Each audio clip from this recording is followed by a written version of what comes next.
मेरे जन्म में आप सबको खुश आमदीद। फाबिया रात को ही होटल शिफ्ट हो गई थी। दो पोर्शन में बना ये होटल, जिसके दरमियान में बहती नदी का साफ पानी उसे इलाके का खूबसूरत और पुरकशिश होटल बनाता था। इसके एक पोर्शन में मेल वर्कर और दूसरे में फीमेल वर्कर की रिहाइश थी। फाबिया को एक लड़के के साथ रूम शेयर करना पड़ता था। चलो, उसे ये भी मंजूर था। इब्राहिम अली के लिए सब मंजूर था।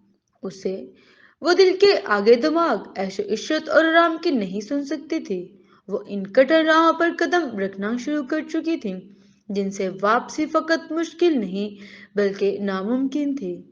फाबिया के कमरे से निकलकर बाहर की जानब खुलने वाली खिड़की की तरफ आ खड़ी हुई। बाहर हल्की हल्की बारिश में सदाबहार सनोबर नहाए खड़े थे।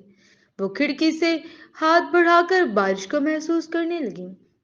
बालों का जूड़ा खिड़की की हवा से खुलकर लहराने लगा, मगर वो लापरवाह से अंदाज में हाथ बढ़ाए बारिश को महसूस करने में मसरूफ रही। कुछ लम्हों बाद उसने अचानक से आंख खोली और तेज तेज कदमों से अंदर की जानब बढ़ गई। उसने अपने सामने से कलम और कागज निकाला और उस पर लफ्ज तराशने लगी। मेरे लिए मोहब्बत आसमान से उतरने की बारिश के कतरों की मानिश है, मानित है। जैसे सूखी जमीन उसे तह दिल से अपना बनाकर खुद को सैराब करती है, वैसे ही मोहब्बत के एक एक एहसास को खुद में समो लेना चाहती हूँ, जो मुझे रोशन कर दे, मुझे मेरे वजूद से रोशनास कर दे। मगर आग कोई मेरी दिल की हालत समझे, जो दिन ब दिन मेरे इख्तियार से निकलता जा रहा है।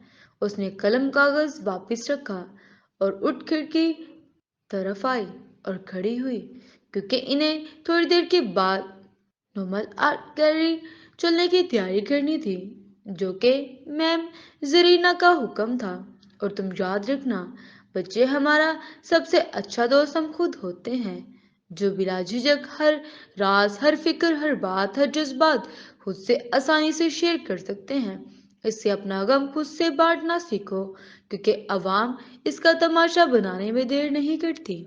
अल्लाह हाफिज।